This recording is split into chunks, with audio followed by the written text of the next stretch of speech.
वक्त कम है, मुकाबला सख्त है. We're going to jump right into this. So what is democratizing media? I think Saif said a bunch of stuff that I had written for myself, but it's essentially removing the barriers to entry, removing the gatekeeping access of who you know so you can get into spaces. And before going into most of it, I'm going to get into introducing our guests. We have Mr. Mansoor Ahmed from Vcast. We have Rifat Rashid, who is a content creator who goes by the name of Girl Gotta Eat. And we have Faizan Khan from Nukta. I'm also going to ask you guys to introduce yourselves because I feel like it just sounds better when you guys introduce yourselves. Let's start with you, Mansoor. So my name is Mansoor. I'm the CEO and founder of Vcast Online, where we call ourselves a modern media company, and we're trying to specialize in helping businesses tell their stories, celebrating innovation. I think the mission that drives us is to improve Pakistan's competitiveness, and we try and do that by giving visibility to the good things that are happening so it can cascade. So that's Vcast. Thank you. Hi. Oh wow, it's very loud. But hi, my name is Rifat. I also go by the name of Girl Gotta Eat, which is my blog. Anytime like somebody asks me, what do you do? I always reply by saying, I like to feel joy. And it takes me a second to realize that they're actually asking about my designation. But while we are talking about democratizing media, I also wanted to bring up the topic of job titles, because when you are an independent creator working away from traditional pathways, even your designation is something that can be democratized. It can be something, whichever project you're working on, it can be about that. So a lot of people say content creator, they say like person from the internet, or they say storyteller, they say business owner. So I like to go by the title of digital content creator. I'm also a food writer. I write about social media for Aurora. I write for Dawn. My perspective has been featured in BBC and Bon Appetit. And my videos on an average get 80,000 to 100,000 views. And I love talking about the strategy and skill set that goes into achieving that. So I'm very excited about this panel. Thank you so much. Thank you. Hello, Assalamu alaikum. My name is Faizan. I'm a co-founder and chief of strategy at Nukta. So Nukta is, so 9 months ago we launched Nukta as a digital first media platform. So the way Nukta is probably different from any other media organization is that we're solely digital, we're only operating on digital. So the main objective was that we feel that media trends and consumption of media is rapidly changing, and it has changed over the last 5 to 10 years, and the audience is shifting to digital. And not only from the consumer side, even from the spending side, right? We've seen brands and corporates significantly increase their spending on digital platforms year by year, significantly every year. So Nukta is basically trying to fill this gap that is existing along with platforms like Vcast and there's TCM and there are other platforms. It's a very encouraging sign that the media is shifting towards digital platforms, because we feel like the traditional models of media are faltering, and they're significantly faltering exponentially year by year. So Nukta is there to fill that gap. One distinguishing factor that I would probably highlight is the fact that unfortunately, I would probably say it's unfortunate, but in Pakistan we see that news and politics is unfortunately seen as entertainment. We want to debunk that myth. We strongly feel that yes, there is ample appetite for good content coming out of sports, good content coming out of lifestyle, excellent demand for content from business and economy and finance as well. So that's what Nukta is trying to achieve. We want to step away from the traditional political coverages that dominates media spaces, and we want to actually cater to a much larger audience. That's amazing. So Mansoor, I'm going to start with you. The fact that you're sort of giving voice to a lot of entrepreneurs who would usually not have access to these platforms, and usually when we see them invited on mainstream media, there's a certain agenda that's sort of pushed. How much control do you have over the conversations that you're allowed to sort of bring to the audience by being an independent platform? I think firstly, the one thing that is clear is that what drives us is, these are not ratings or algorithms. We're focused on telling the story of the business or the entrepreneur or the leader that we are covering. And we're very much focused on telling that story as an outside-in perspective. And what happens is that when we are telling the story as independent creators, one thing that is for sure is that we don't like to take dictation. So when we are telling a story, it's a clear process of when we come up with a questionnaire, and then we have a conversation. But while we're having that conversation, we love to have conversation, but we also love to tell the story as a campaign. So we want to make Pakistani businesses, the good things that they're doing, and I mean, we want to make them look good because there is a lot of good things that are happening. So that's one aspect of independence that we try and maintain as content creators, that we would like to tell the story that we, as an outside-in perspective. Because once you're inside, trying to tell a story becomes difficult because either it's a line where there is a CEO and there's a marketing director, and then within them, so they're just trying to please or tell a story that's very inward-looking.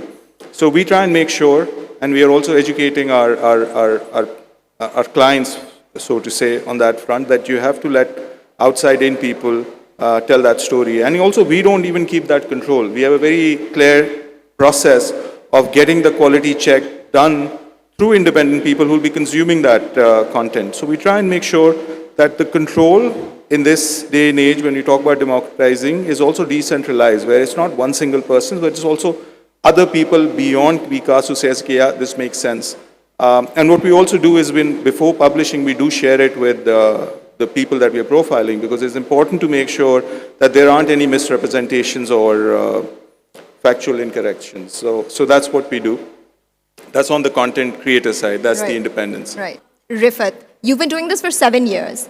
And in a space where the palette for content keeps changing and evolving with, TikTok, and suddenly someone's telling us, oh, the video has to be 15 seconds, it should be short, snappy. How do you sort of retain people's attention? How do you maintain your audience, keep growing it? And what strategies have you employed to do that? So I think if you look it up online, you'll obviously find a host of different ways that you can do this. But 3 things which really help me is the internet language of saying stop the scroll.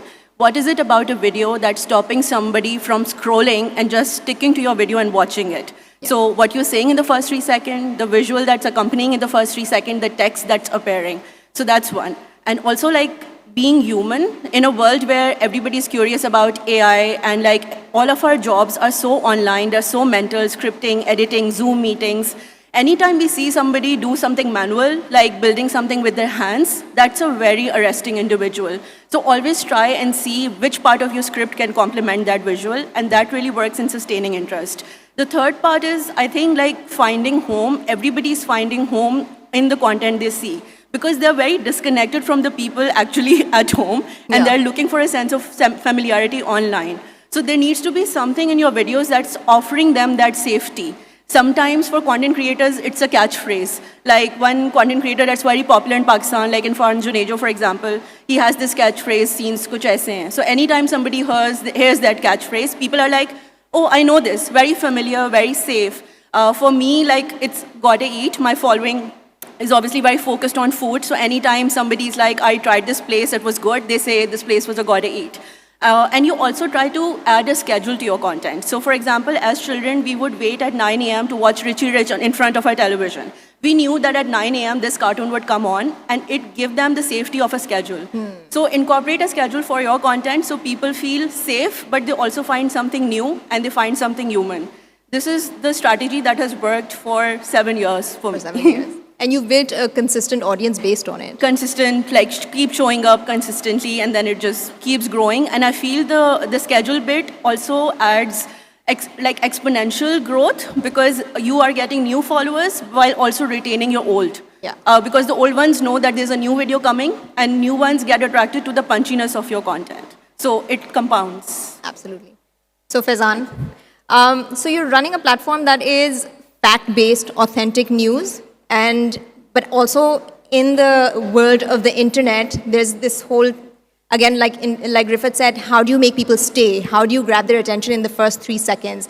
How do you maintain the balance of keeping it fact-based, authentic, and not clickbaity because you want people to stay and watch it? Of course, it is a challenge. There's no doubt about that. Of course, it's a challenge. The way I see it, to be very honest, in my opinion, in my humble opinion, I think they're not mutually exclusive, I would say.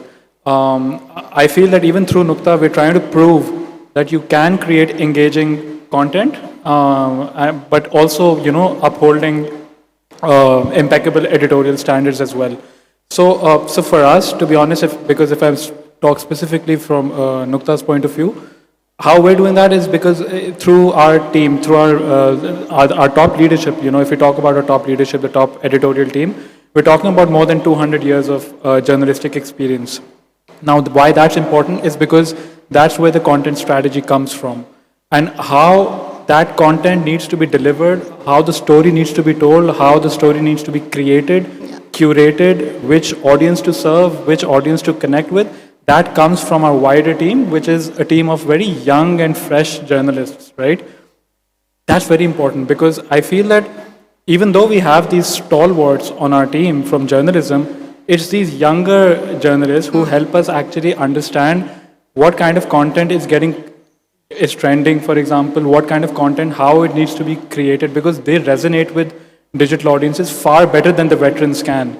So is this very fine blend of experience and freshness that helps us to sort of create engaging content and drive traction. And of course, through the veteran journalists that we have on our team, we sort of maintain those editorial standards. Because look, for example, if I tell you if there's an idea for a story that comes up, right? Now, understanding the cultural sensitivities, understanding what controversy the brand can actually risk associating itself with, what it can't do, that strategy can only come from someone who is specialized in the field of journalism. And I think it's very important also to understand that journalism is a specialized field.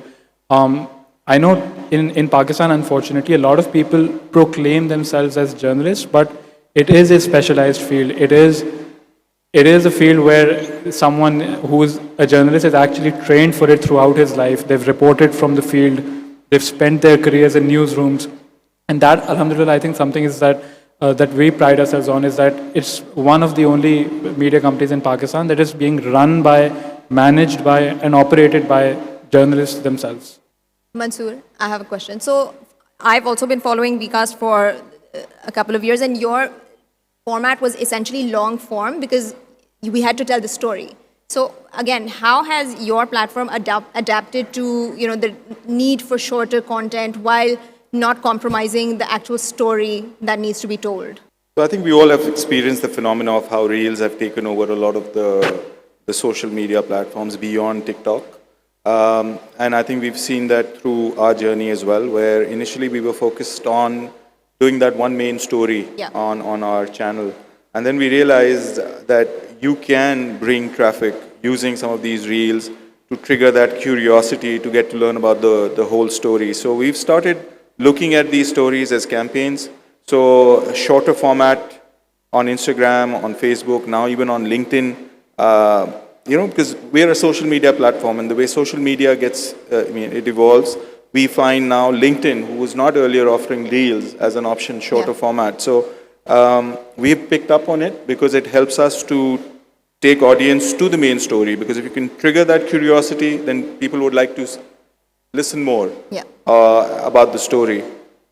And what has also happened on the longer format, so YouTube being one, that you have this concept of chapters. So you got to serve your audience. So you can break your 20-minute story or even your 60-minute story into different chapters. So it allows for consumers to find what they're interested in, and you share more information with them. So the way Reels work now, it's part of every campaign. And we just don't use Reels. We also use static formats. Right. So it's just not one single post, but you have multiple posts, so it's like a net. So and you can draw traffic from multiple sources, but it all directs to the main story. Right, like if you want to know more. Yeah, I mean, mostly, I think we would like to consider our audience being intelligent to find where the story will be.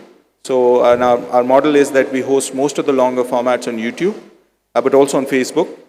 But then Reels and shorter formats, other just static posts keep coming up around the campaign to make sure that we can give maximum exposure to our audience around the story. And we do justice to the story. Yeah, I mean, I think it is quite important because you have to take a stop at some point. Yeah. Okay, this is the maximum that we can go. But sometimes, you come across stories where you keep getting these nuggets one after the other, and then it becomes, and that's While processing, once we've done the interview, processing bit is most exciting, is when we try and, our creators try and figure out, okay, what is it that we can cut as a reel?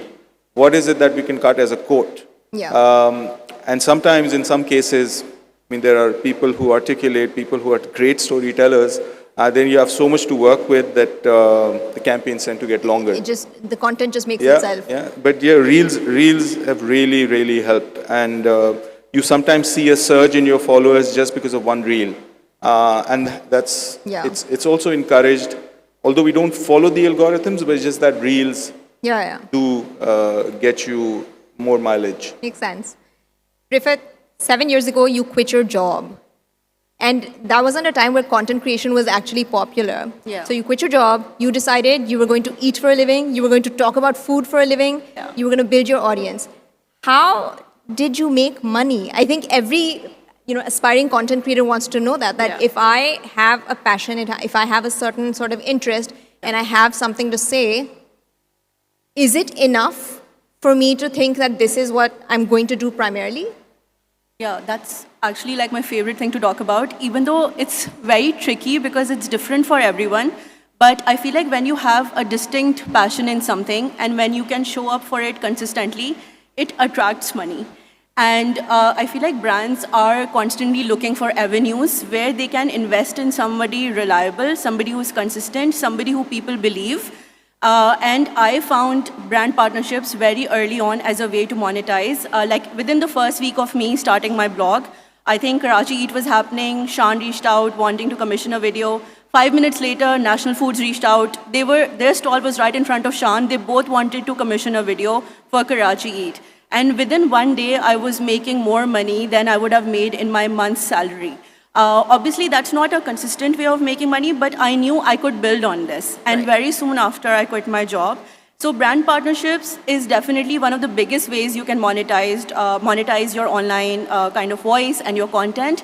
Another way that's gaining popularity internationally is UGC, which is user-generated content. It's basically how content is created from the point of view of a real customer. Not a blogger, not an influencer. A real customer has received your product, they're unboxing, reviewing it. Brands also give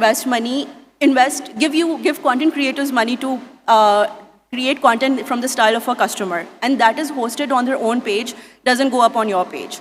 That's a second avenue of monetization. Third is AdSense. A lot of people who do long-form content on YouTube, they monetize via AdSense. I monetized via AdSense using my website. It's hungryinKarachi.com. A lot of people who are looking up menus of different restaurants, where to find the best cheesecake, where to find best carrot cake, where to go for breakfast. So like that traffic is monetized on my website. You're the new Karachi snob. If anyone remembers Karachi Snob. I hope the improved version. But yes, that's my attempt. And I think the fourth way is that you can launch your merch. It can be a product, it can be a service.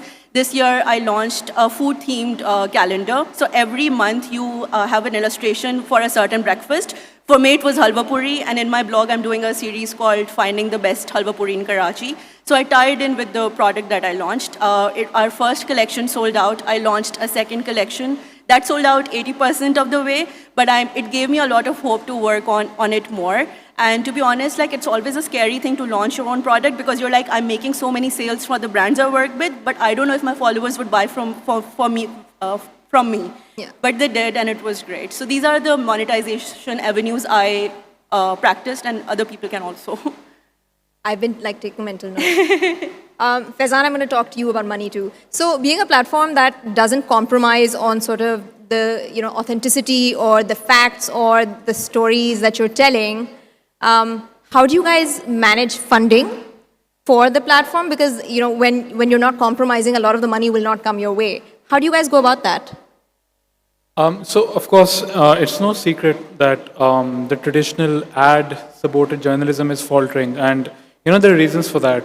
You have platforms like Meta, which have significantly started to deprioritize and disincentivize news content on their platforms, and that, of course, has an impact on the traffic that is getting, sort of redirected from social platforms. You have Google's AI-generated summaries, which often, overshadows original reporting. Now, a lot of organizations go towards paywalls, right? Yeah. And I personally feel that paywalls do sort of signal quality, reliability, and confidence in a media organization, but they also create an information asymmetry risk because it's an information gap that is being created between who can afford subscriptions and who cannot.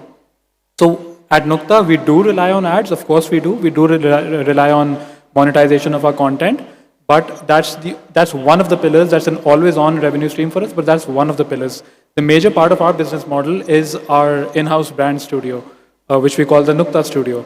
So through that, what we do is we work with brands, and I'm going to second Rifat on the UGC part that you talked about how, and I'm sure you can understand this because it's the same concept that brands now want to work with, want to actually advertise their products or services or further their message through storytelling because that's a more organic way of furthering a brand's message.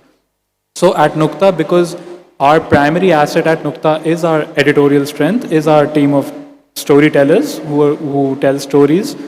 So we leverage that to work with brands to amplify a particular brand's message. And we've got some fantastic feedback. Look, I'll give you an example, right? For example, if there's a mutual fund, right? If there's HBL Asset Management, they want to advertise their mutual funds. They want to convince people to save their money and invest in them. How we're going to do is we're not going to tell people like maybe an ad agency would that they're not going to advertise that HBL's XYZ fund has gotten you an 80% return over the last year, 30% average annual returns over the last 5 years. What Nukta content creators are going to do, they're going to create a story around financial literacy. They're going to talk about how important it is for someone to attain financial independence and why it's so important to, save your money and invest and carve out a path towards attaining financial independence. And in a subtle manner, we're going to integrate HBL and their products and, sort of talk to viewers and tell them that, this is one way in which how you can invest your savings and grow your wealth over time. So in a nutshell, the idea is that the brand studio is we work with brands through the brand studio to, sort of give them an alternative to more than to an alternative to in-your-face advertisements because consumers as well, all over the world, they're shifting away from hard-selling brands. Yeah. And having it's very important that demand is also coming from brands to further their message or their products or services in a manner that is communicated through a story that consumers can relate to. Yeah. So that's what we're doing with brands through our team of journalists, and that's probably our biggest model for our revenue. Okay, so Mansoor, my last question to you. So with new creators and new founders wanting to sort of enter media, get a platform, get more visibility, what kind of partnerships would you recommend they get into? I think when we talk about partnerships, I think it's important to bring value on the table. And I think for that, it means that you got to know who you are, yourself, what are you passionate about, what are you good at, also who is your audience, where are they, and I think so that's really important to know that how do you bring value. Yeah. And it's always good to work with people who are at your level or maybe some who are beyond you. And it's also important to make sure that you have an idea of where is it that you are getting to.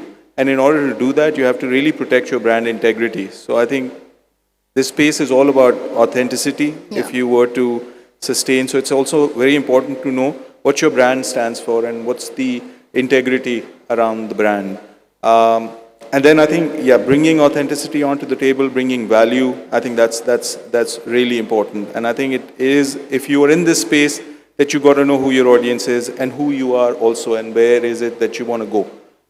So I mean, those are some of the things, and I think I just want to put it out there that, now that with AI and some of these models that we have, some of these conversations are I think we must all have those conversations to get idea and to get perspective. So, so I would definitely say bring value, share that value, and make sure that you maintain your integrity as far as the brand is concerned. And I think at that point, I also would like to thank you, the Catalyst team, for this event, for the great design and for the great service that we've all experienced. So thank you, since it was my last question. Rifat, what is, I mean, you're so young yourself, but if someone wants to enter this space, if someone wants to become a creator, and especially young women, because now even the space is getting really saturated, what advice would you give to them, and how would you tell them not to get discouraged? I would say now is the time to be super encouraged, because even when it's saturated, it's only saturated in a few content niches like fashion and food, but so many like sports, music commentary, film reviews, like there's so much else, like cars, life, anything else is very like new. You can talk about a lot of like different things, like technology is also very new, business, very new, very unsaturated. All you need, like if you have a mobile phone, you don't need much else technology-wise. All you just need is like the passion to speak about a certain topic, and it should be something that you are interested in yourself. Also the path, any path that's away from like the traditional career, it involves a lot of faith and motivation. So anytime you meet somebody like that, they will talk a lot about the universe. Like the universe is like working in my favor, or anytime I take a step in a path appears. So you have to be that person to actually create a path for yourself, because there are no job titles, there's no boss telling you fixed deliverables. You have to create all the levels of growth yourself. So you need, aside from passion, a distinct voice, your phone, you need faith and motivation. Amazing. Faizan, so because you're a digital platform, the audience engagement is very important. How do you guys bring a community aspect to how Nukta does journalism? How do you sort of engage young voices in the process? I think it's actually very important, not only for us at Nukta, it's actually, I would say it's important for any media organization, because the reason why I say that is because the more you connect and involve audiences into your content, the more you work with local communities and organizations, it actually helps to build more trust and confidence in the media organization itself. So it's imperative. How we do it, so for example, it is a standard practice for us in our videos, the video content that we create. Every video ends with the presenter or the producer asking the audience to share their thoughts and opinions in the comments below. That then, even in our programming, so we have a program called The Story Behind by Amber Shamsi. What she does is she basically picks up a story that is not the attention of the mainstream media. She picks up one story, she deep dives into it. It's an investigative / analytical piece on a particular story. How she starts the episode, she picks up the comments that are left from the previous episode on YouTube, Instagram, TikTok, Facebook, and she answers questions. People share their views. She talks about those views. She gives her own opinion. So that's another example of how we incorporate it. And then, so even over the last couple of weeks, right, during the India-Pakistan military conflict, we spent a lot of time, a lot of content, we created it to actually debunk a lot of misinformation and fake news that was doing rounds, because of course the first point of information during this entire conflict was social media, right? There was a lot of fake news, there was a lot of misinformation. We actually did a lot of content on debunking a lot of fake news that was going around. We also did a content piece around how the audience can actually detect whether a video is AI generated or not. Right. So that also helps us in doubling down on our own credibility and trustworthiness. So I feel like that it's actually in a media platform's own interest to constantly engage, involve, and incorporate audience feedback and the viewers' views and that of course it's tricky not to prevent that from influencing our own editorial guidelines or policies, but that's what our challenge is, right? That's where our journalists and editors come in to maintain that editorial independence and not let the public opinion or sentiment influence our reporting standards. I'm actually looking forward to the day you guys figure out how to debunk the news that our moms sent us on WhatsApp. We're working on it. I feel like I'm giving you that as a challenge. Challenge Because accepted. it's the biggest problem right now. Definitely, 100%. But thank you so much to my amazing panel. Mansoor, Rifat, Faizan, you guys have been amazing. Thank you so much for sharing your wisdom. Once again, democratizing media isn't about waiting for anyone to let you in. It's not about who you know, it's about what you bring to the table. And in most cases, you can make that table yourselves. Thank you so much for joining us. And thank you so much to all the guests. Thank you.